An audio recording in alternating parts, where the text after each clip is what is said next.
ಏನಾಯ್ತು ಬಿಡ್ಲೆ ಜೀವನನೇ ಬೇಸರ ಆಗೈತೆ. ಮನೆ ನೋಡಿದ್ರೆ ಹೆಂಡ್ರಿ ಮಕ್ಕಳು ಕಾಟ, ಅದಕ್ಕೆ ವಾಕ್ ಬಂದೀನಿ. ಕೈಯಾಗ ನ್ಯೂಸ್ ಪೇಪರ್ ಐತಲ್ಲ ಅಂತೇನಾಯ್ತು ಓದಿ ಹೇಳ್ಸಲ್.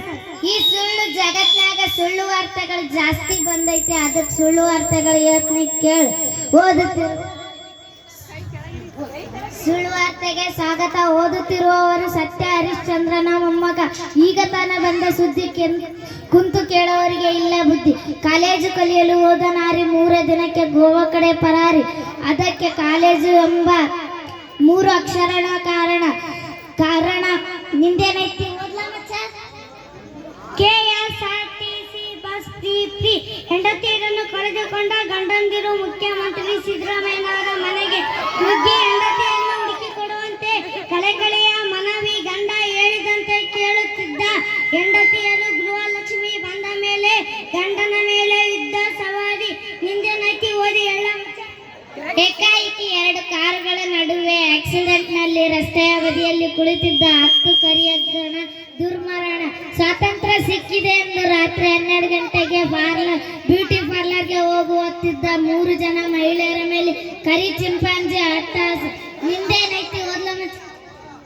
ಸರ್ಕಾರಿ ಶಾಲೆಯಲ್ಲಿ 8ನೇ ತರಗತಿ ವಿದ್ಯಾರ್ಥಿಗಳಿಗೆ ಸೈಕಲ್ ಕೊಡುವುದರ ಬದಲು ಸ್ಕೂಟಿ, ಹೀರೋ ಹೋಂಡಾ ಬುಲೆಟ್ ನೀಡಬೇಕೆಂದು ವರದಿಗಾರರು ತಿಳಿಸಿದ್ದಾರೆ.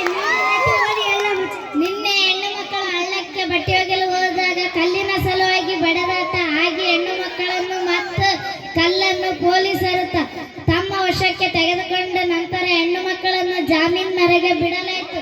ಕಲ್ಲನ್ನು ಬಿಟ್ಟೇ ಇಲ್ಲ, ಕಲ್ಲನ್ನು ಬಿಡಿಸಿಕೊಂಡು ಬರಬೇಕೆಂದು ವಿಶೇಷ ವರದಿಗಾರರು ತಿಳಿಸಿದ್ದಾರೆ. ನಿಂದೇನೈತಿ ಓದ್ಲ. ಯುಗಾದಿ ಹಬ್ಬ ಹತ್ತಿರ ಬರುತ್ತಿದ್ದಂತೆ ರಾಜ್ಯದ ಮುಖ್ಯಮಂತ್ರಿ ಸಿದ್ದರಾಮಯ್ಯನವರ ಭಾಗ್ಯಗಳ ಸುರಿಮಳೆಯನ್ನು ಸುರಿಸಿದ್ದಾರೆ. ಹೊಸದಾಗಿ ಮದುವೆಯಾಗಿದ್ದವರಿಗೆ ಬೆಡ್ಶೀಟ್ ಭಾಗ್ಯ, ಮದುವೆಯಾಗದವರಿಗೆ ಶಾದಿ ಭಾಗ್ಯ, ಮದುವೆಗೆ ಮುಂಚೆ ಮಕ್ಕಳದವರಿಗೆ ತೊಟ್ಟಿಲು ಭಾಗ್ಯ, ಲವ್ ಮಾಡೋರಿಗೆ ರೋಸ್ ಭಾಗ್ಯ, ಲವ್ ಫೇಲ್ ಆಗಿದ್ದವರಿಗೆ ಎಣ್ಣೆ ಭಾಗ್ಯ, ಬರೀ ಮೈಲೆ ಓಡಾಡೋವರಿಗೆ ಬನೀನ್ ಭಾಗ್ಯ. ಮುಂದುವರೆದು ಮದುವೆಗೆ ಹುಡುಗಿ ಸಿಗದಿದ್ದರೆ ಪಕ್ಕದ ಮನೆಯ ಭಾಗ್ಯಗಳ ಜೊತೆಗೆ ಮದುವೆಯ ಭಾಗ್ಯ. ಬರುವ ಎಲ್ಲರೂ ತನ್ನ ಮನೆಯಿಂದಲೇ ತಟ್ಟೆ ಲೋಟ ತಂದು ಉಂಡು ಹೋಗಬೇಕೆಂದು ವರದಿಯಾಗಿದೆ. ನಿಂದೇನೈತಿ ಓದಿ ಹೇಳ ಮಚ್ಚ. ಪ್ರಾಥಮಿಕ ಮತ್ತು ಪ್ರೌಢಶಾಲೆ ವಿದ್ಯಾರ್ಥಿಗಳಿಗೆ ರಾಜ್ಯ ಸರ್ಕಾರ ನೀಡುತ್ತಿರುವ ಹಾಲು ಭಾಗ್ಯ ಮಾದರಿಯಲ್ಲಿ PUC ವಿದ್ಯಾರ್ಥಿಗಳಿಗೆ ಆಲ್ಕೋಹಾಲ್ ಭಾಗ್ಯ ನೀಡಬೇಕೆಂದು ವಿಶೇಷ ವರದಿಗಾರರು ತಿಳಿಸಿದ್ದಾರೆ. ಇಲ್ಲಿಗೆ ವಾರ್ತಾ ಪ್ರಸಾರ ಮುಕ್ತಾಯವಾಯಿತು. ಶುಭರಾತ್ರಿ.